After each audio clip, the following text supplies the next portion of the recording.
नमस्कार दोस्तों, मैं इंद्रजीत यादव, सहायक आचार्य हिंदी, राजकीय महाविद्यालय बहरोड। आज कल की कक्षा को आगे बढ़ाते हुए हम कवि धूमिल द्वारा रचित मोचीराम कविता का अध्ययन करेंगे। पूर्व कक्षा में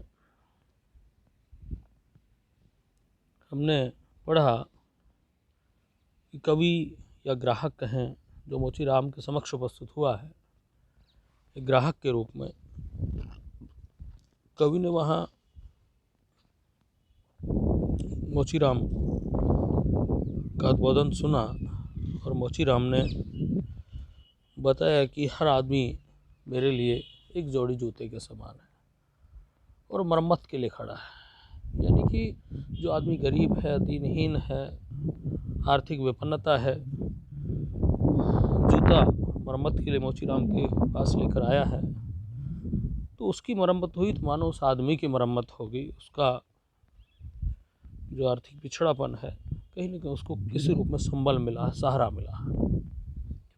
तो वहाँ कवि ने आदमी को जूते के समक्ष बताया था, जूते के समान बताया था।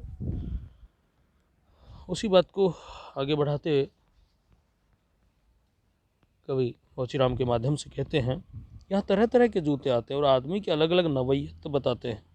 सबकी अपनी अपनी शक्ल है, अपनी अपनी शैली है। मसलन एक जूता है, जूता क्या है? चकत्तियों की थैली है। इसे एक चेहरा पहनता है जिसे चेचक ने चुग लिया है। उस पर उम्मीद को तरह देती हुई हंसी है, जैसे टेलीफोन के खंभे पर कोई पतंग फंसी है और खड़खड़ा रही है। अब यहाँ मोचीराम के माध्यम से कवि कहते हैं कि यहाँ तरह तरह के जूते आते हैं, यानी अनेकों प्रकार के जूते आते हैं।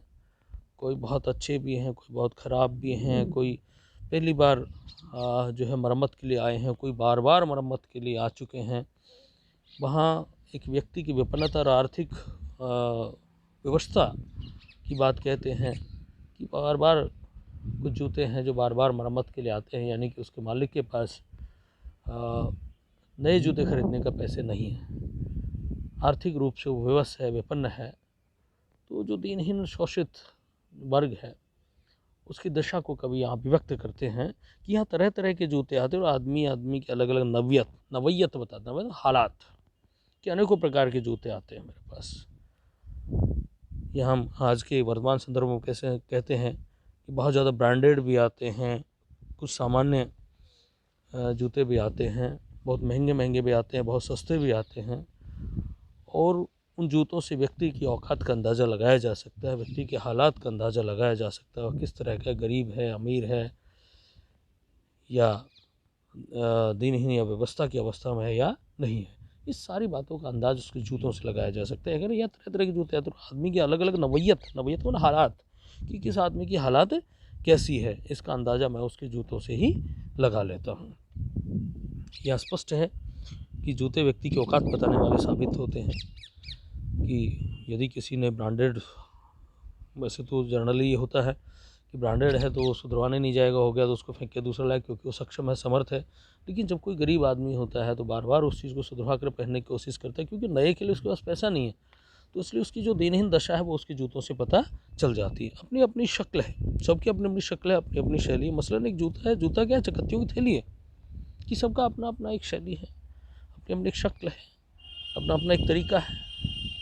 जूता क्या है? चकत्तियों की एक थैली है। और जूता क्या? चकत्तियों की थैली। चकते चकते में बार बार उसको रिपेयर किया गया है, बार बार रिपेयर किया गया है, तो अपने मूल आकार को भूल कर मानो वो चकत्तियों की थैली मात्र रह गया है। इसे एक चेहरा पहनता है जिसे चेचक ने चुग लिया है। चकत्तियों की थैली यानी कि बार बार रिपेयर किया गया है, बार बार मरम्मत की गई है, और ये ऐसा व्यक्ति है जो गरीब है, दीनहीन है, अशक्त है, आर्थिक रूप से विपन्न है, विवश है, उस गरीबी और जहालत की भरी ज़िंदगी को जीने के लिए, कि कह रहे कि इसे एक चेहरा पहनता है जिसे चेचक ने चुग लिया है। यानी कि उसके चेहरे पर चेचक के दाग हैं बहुत सारे, जो एक प्रकार से गरीबी के पर्याय हैं। उस पर उम्मीद की तरह देती हुई हंसी है, लेकिन उस विपन्नता में भी, उस व्यवस्था में भी, दीनहीन दशा के बाद भी उसके चेहरे पर एक उम्मीद भरी हंसी सदैव विद्यमान रहती है। जैसे कोई टेलीफोन वो उस तरह है जैसे कोई टेलीफोन के खंभे पर कोई पतंग फंसी है और खड़खड़ा रही, जैसे टेलीफोन के खंभे पर पतंग फंस आए और फड़फड़ाहट करती रहे। तो वैसे ही उम्मीद भरी हंसी जो है उस व्यक्ति के, उस गरीब व्यक्ति के चेहरे पर सदैव विद्यमान रहती है। यानी कि उस हताशा और निराशा में भी कहीं आशा की किरण कवि मोचीराम के माध्यम से दीनहीन व्यक्ति के चेहरे पर महसूस करते हैं। बाबूजी इस पर पैसा क्यों फूकते हो? मैं कहना चाहता हूँ मगर मेरी आवाज़ लड़खड़ा रही है। मैं महसूस करता हूँ भीतर से एक आवाज़ आती है, कैसे आदमी अपनी जाति पर थूकते हो आप? यकीन करें उस समय मैं चकत्तियों की जगह अपनी आंखें ताकता हूँ और पैसे में पड़े हुए आदमी को बड़ी मुश्किल से निभाता हूँ। कि हाँ, कवि कह रहा है कि जब मैं इस तरह के बहुत बार मरम्मत किए गए जूतों को देखता हूँ, जो चकत्तियों की मानो थैली, चकत्तियों की थैली कहा है उन जूतों को, कि समान हो गए हैं, तब बाबूजी इस पर पैसा क्यों फूकते? मैं कहना चाहता हूँ कि उस व्यक्ति को, जो व्यक्ति उस जूते को सुधरवाने के लिए मेरे पास आया है, मैं उसको कहने की कोशिश तो करता हूँ। मेरे जहन में एक बार बात तो आती है कि इस पर पैसा लगाना बेकार है क्योंकि ख़राब हो चुका है पूरी तरह इस पर चकत्तियाँ लगी हुई हैं। लेकिन फिर अंदर से एक आवाज़ आती है, मगर मेरी आवाज़ लड़खड़ा रही है। मैं महसूस करता हूँ भीतर से एक आवाज़ आती है कि मैं उस आदमी की, मैं ये तो कहने की कोशिश करता हूँ कि इस पर पैसा लगाना बेकार है, अर्थात ये किसी काम का नहीं रहा है, इसके बजाय दूसरा जूता ले लिया जाए तो ज़्यादा ठीक है। कहीं ना कहीं ये भाव कभी अभिव्यक्त करना चाहते हैं, लेकिन फिर मोचीराम कहते हैं कि मेरे अंदर से एक और आवाज़ आती है, क्योंकि उसको पता है कि सामने वाले के पास यदि पैसे होते, वो इतना आर्थिक रूप से संपन्न होता तो नए जूते ही ले आता, वो इनकी मरम्मत नहीं करवाता। इसलिए कहता है कि मेरी आवाज़ लड़खड़ा रही है उस वस्तुस्थिति को जानने के कारण, कि जानता है कि वो बहुत गरीब है, विपन्न है, उसके पास इतना पैसा नहीं है कि नए जूते ले सके। इसलिए मेरी ज़बान खुद लड़खड़ा जाती है। महसूस करता हूँ भीतर से एक आवाज़ आती है, कैसे आदमी अपनी जाति पर थूकते हो? कि मेरे अंदर से मैं अपने आप को ही धिक्कारता हूँ, अपनी जाति पर थूकते हो। जाति पर थूकने में, जाति का मतलब यहाँ किसी जाति विशेष से नहीं है। यहाँ जाति का मतलब है जो व्यक्ति दीनहीन है, गरीब है, उस व्यक्ति की ओर कवि इसके माध्यम से संकेत कर रहे हैं कि अपनी जाति पर थूकते, अर्थात अपने वर्ग के लोगों को ही आप इस तरह का भला बुरा कहते हो, उल्टी बातें कहते हो। आप यकीन करें उस समय मैं चकत्तियों की जगह आंखें ढकता हूँ, कि अपनी आँखों को ही लगा देता हूँ। एक प्रकार से चकत्तियाँ नहीं लगाता, अपनी आँखें लगा देता हूँ, अपना सब कुछ उस पर निछावर कर देता हूँ और पैसे में पड़े हुए आदमी को बड़ी मुश्किल से निभाता हूँ। और मेरे जैसे पैसे में पड़े हुए आदमी का निर्वहन मैं बड़ी मुश्किल से कर पाता हूँ। यहाँ